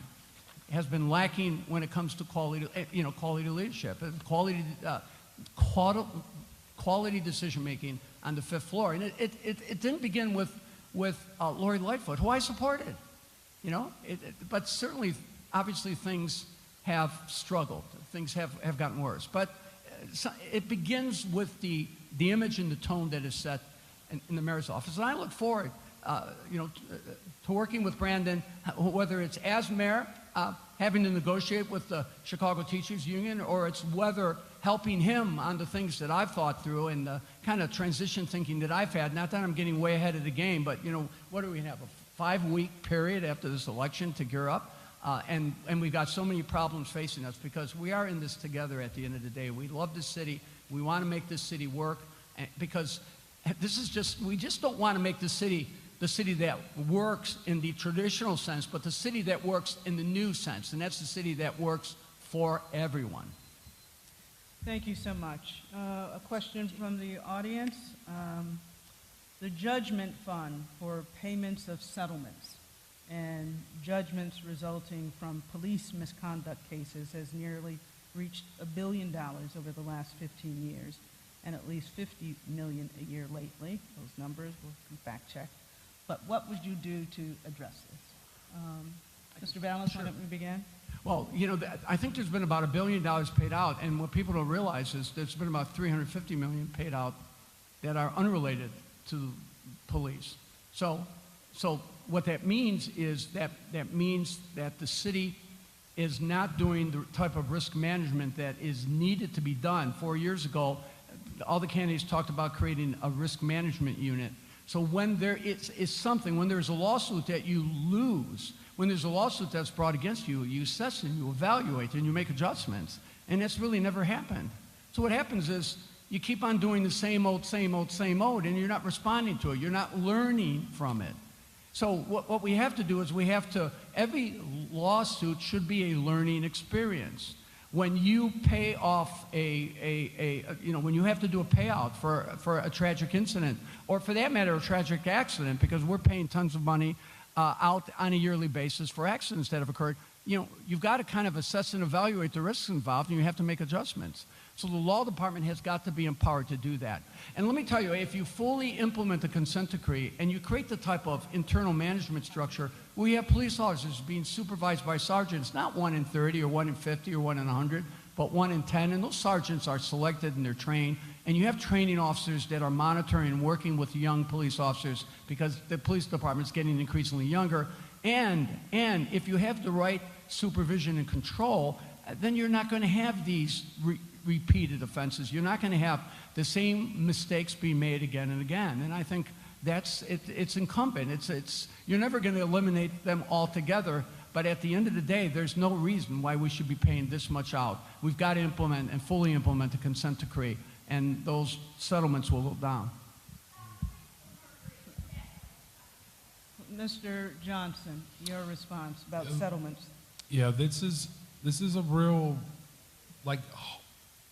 this is a harsh reality that we have to confront as a city. Look, there have been over 100 men, black men, who have been exonerated because they were wrongfully convicted, right? Charged, right? And this is why I'm supportive of reparations for those who were tortured.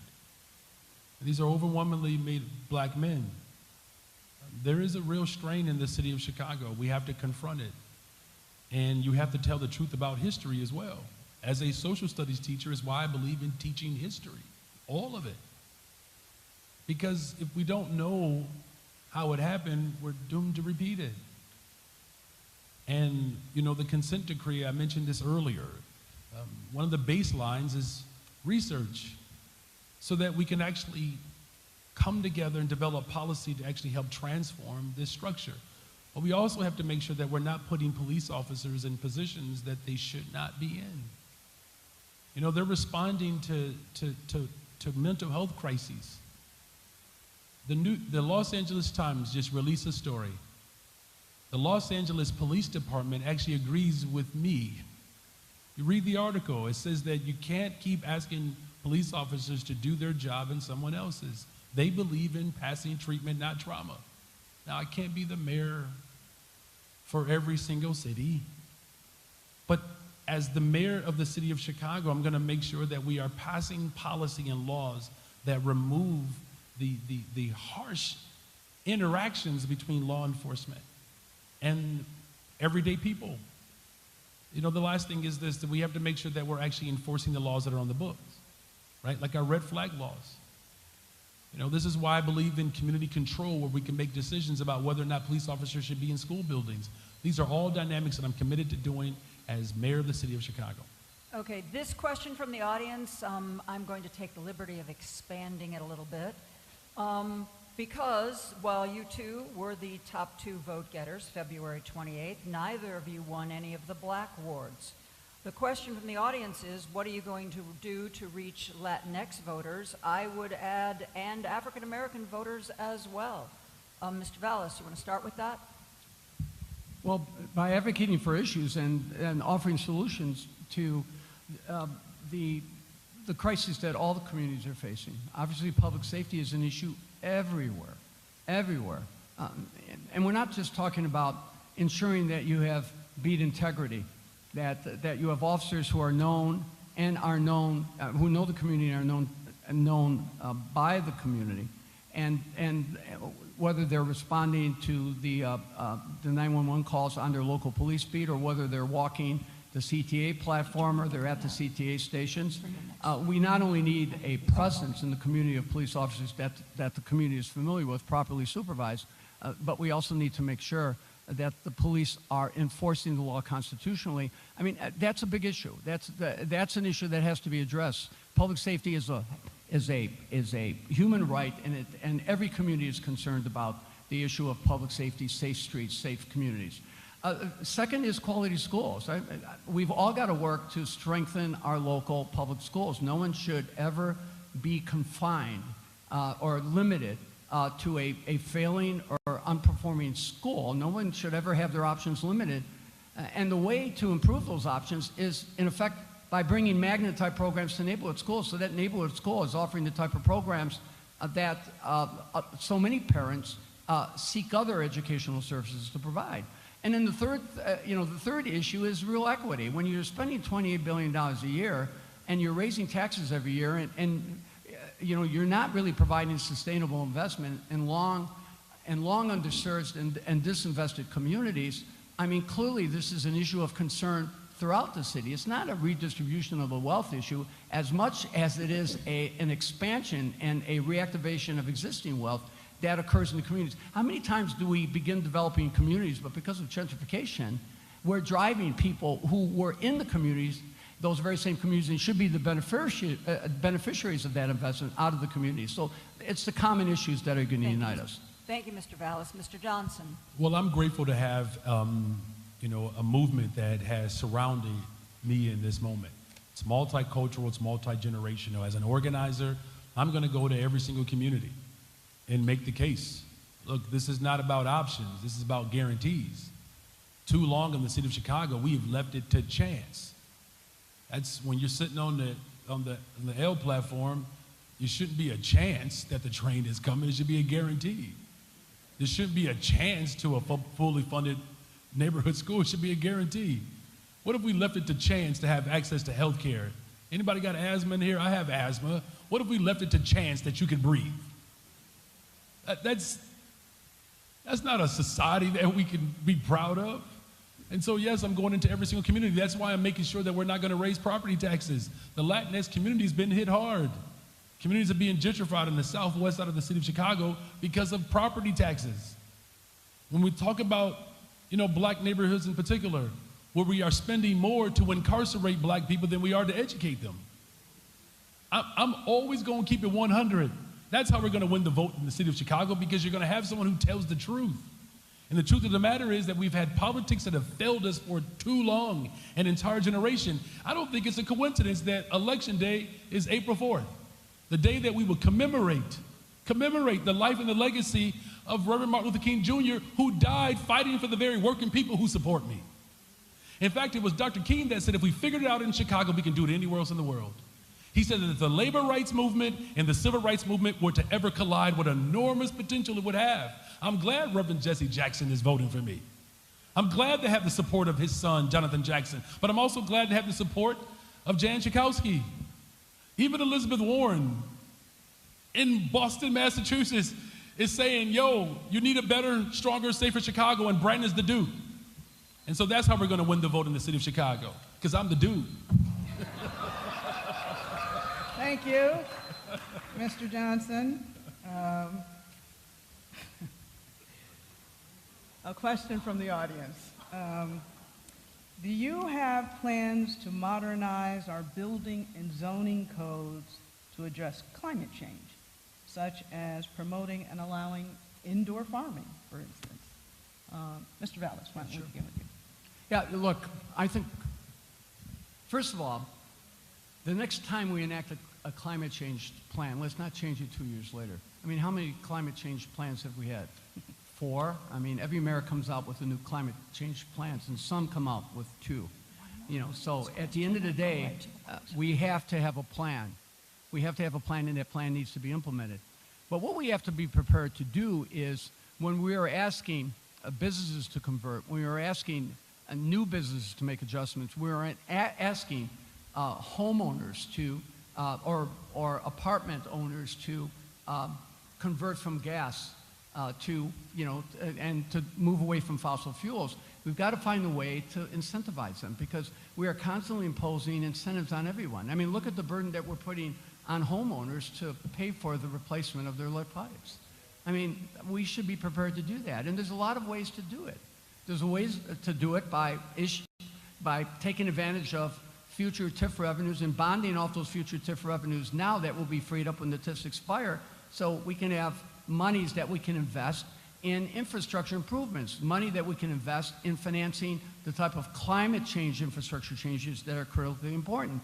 There's ways to incentivize new businesses, or for that matter, new homeowners, or for example, existing businesses or existing homeowners to do the necessary conversions by maybe providing them a property tax credit, or providing them a property tax abatement, or freezing their property taxes for 4 or 5 years. I mean, the state revenue code is littered with special exemptions and special homestead exemptions for this and that. We are a home rule unit, meaning we have maximum latitude to offer the type of incentives that can be that would be needed and that will be extremely helpful. So instead of people resisting climate change because marginal businesses sometimes cannot survive, new mandates that are imposed, or for that matter, homeowners, we can actually provide them the financial assistance to do that. Thank you very much. I'm going to combine a couple of the audience questions into one. Wait, we have to answer. Oh, I'm sorry. Am I jumping ahead? Yeah, jumping ahead. I apologize. No, it's my problem. No, it's all good. You're good. I know you will forgive me. So yes, I do support all of the creative measures that have been proposed to bring, more green technology, including urban farms, into our spaces, indoor and outdoor. Look, there's real food apartheid that exists in the city of Chicago and really throughout the globe. And this is an incredible opportunity for us to grow our economy. As I said before, I hated the fact that we had to go on a hunger strike to have a school remain open, Diet High School, that was speaking to this dynamic. But I'm glad that we prevailed. Our education system has to make a commitment, and I will ensure that this happens, that we are creating the workforce that is prepared to inherit the type of biotech jobs, the life science jobs, with all of the vacancy that exists in the city of Chicago that can attract these businesses. Logistics, manufacturing, digital, as we move towards more of a digital dynamic to create many of the type of equipment that we're gonna need to be able to right size, but also retrofit our buildings. Like, we're talking about trillions of dollars that will be made available through the federal government to expand these opportunities. You have to have someone who is prepared to lead. It's why within my first 100 days of my administration, I'm gonna pass a cumulative impact study so that we can have a full assessment of the environmental needs that we have. Now, look, you're not gonna have to sue my administration like this one, when a toxic waste dump was being pushed on the southeast side of the city of Chicago, and I'm glad to be part of that movement as well. And so environmental justice that includes making sure that we're providing food, a basic human right and a need, through the modernization of our entire society that also creates job opportunities. And so, yes, I'm committed to that type of innovation. Thank you. Thank you, Joan. Now, I'm going to take a couple of questions and put them together. There were questions about the CTA. Chicago writer Mary Wisniewski in the last year posted that while she has always used the CTA, takes it everywhere, that she was no longer going to be taking the CTA at night because she no longer felt safe. The question from the audience is, how are you going to make the CTA safe? And also, when was the last time you took public transportation? Mr. Johnson, we'll start with you. Yeah, so I typically ride public transportation 3 to 4 times a month during board week. Board week is next week. I will be on the train all week. Now, to be honest, life is a little bit different being driven around the city of Chicago. And I don't want y'all to think that the brother got extra because he's got a driver. That's just so that I'm on time, all right? But it is unreliable and it is unsafe. And one of the things that we can do right away is to make sure that we are doing everything that we can to make it more reliable and more safe. And one of the things that we can do is to move our buses a lot faster. So I'm going to expand bus-only lanes, and we're also going to give traffic preferences to buses so that they can move a lot quicker, right? The other thing that we can do is, particularly the green line, which is the most inequitable line, is having full accessibility. That's why I'm a proponent and I'm supportive of plowing the sidewalks, also modernizing our transportation system to make it more accessible for individuals with disabilities. I'm also committed to making sure that we increase ridership by making it free for Chicago public school students. Until we have fully funded neighborhood schools, children have to disperse throughout the entire city of Chicago to go to a school that's outside of their communities. We shouldn't have to pay. Seniors ride free. Individuals with low income, particularly working people, will have free or discounted rates. The other thing that we can do is to make sure that there are actual more adults who are available on our platforms. And we've talked about the ambassador program, but it's also about making sure that we're moving people along, individuals with disabilities, to have access as they get to the platform. Bottom line is this, as I said before, investment, investment, and investment. You can't have any of these services. You cannot have a reliable transportation system and a safe system without actually having a workforce. It's why, again, our public school system has to move with expediency to help young people get a pathway to CDLs. These are the things that we would do within the first 100. Some of those things we'll do within the first 100 days, but these are also long-term solutions as well. Thank you, Mr. Johnson. Mr. Vallis. CTA ridership is down 500,000 a day.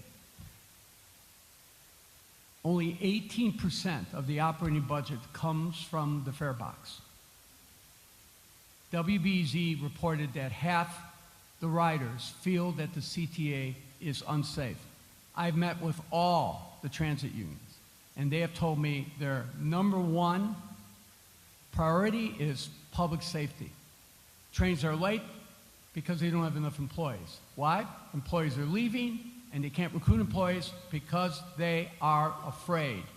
Do I believe in improved efficiency, improved management? Do I believe that we should have ambassadors and social workers working with individuals who are on the train and obviously are in need of all sorts of social services? Absolutely. You don't want the police to do that.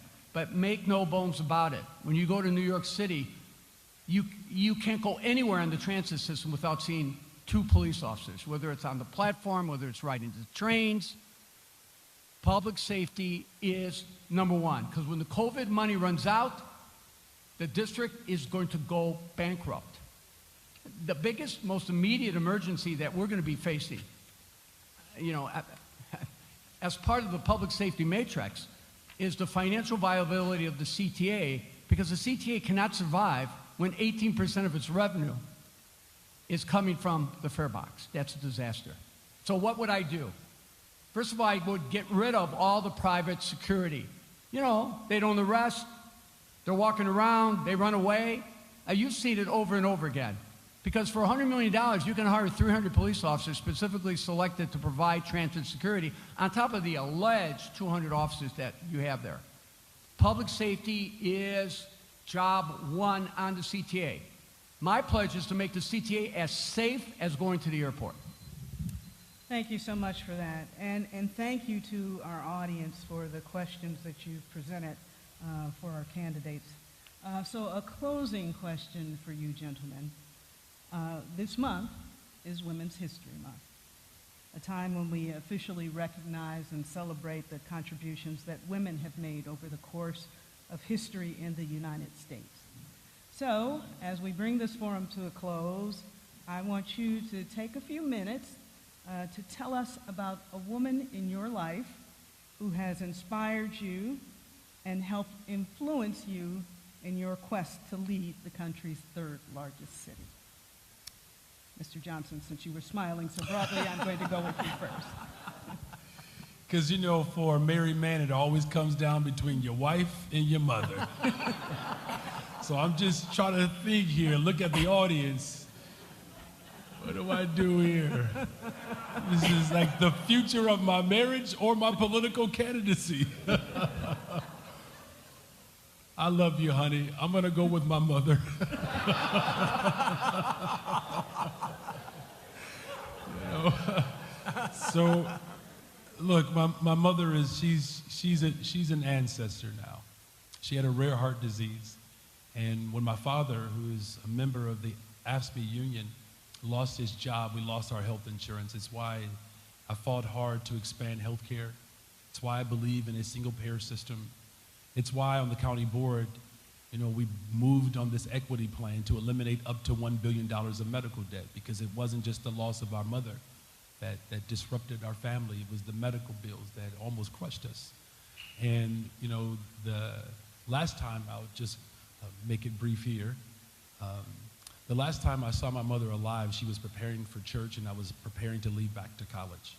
And she's an amazing woman, had a 5th grade education, and there was nothing that she couldn't do. She was so talented.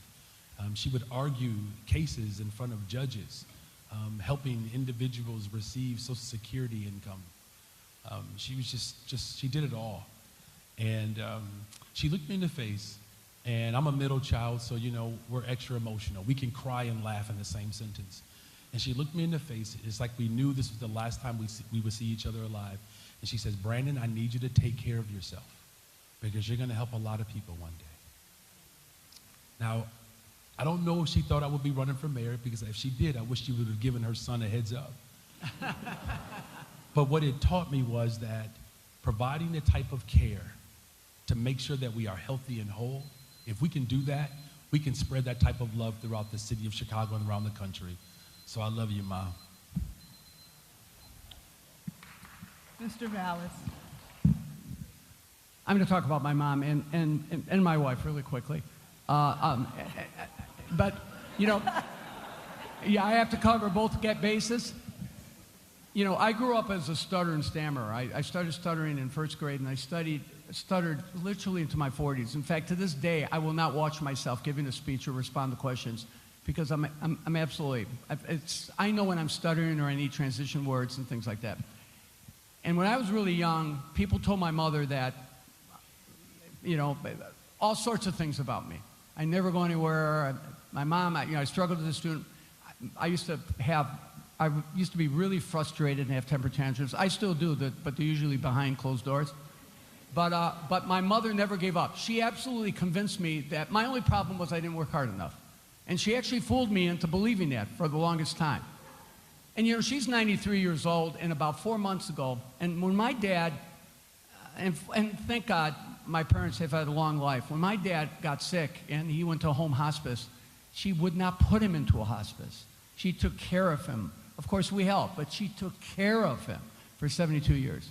And about 3-4 months ago, she fell and broke her hip in 3 places. And, of course, we had my first grandchild, and we lost our youngest son, and this really left a hole in our family and a hole in our hearts, and this grandson was a godsend. And when my mother went to the hospital to get her 3 broken placed hip and broken shoulder replacements, she said, "Honey, I'm not going anywhere.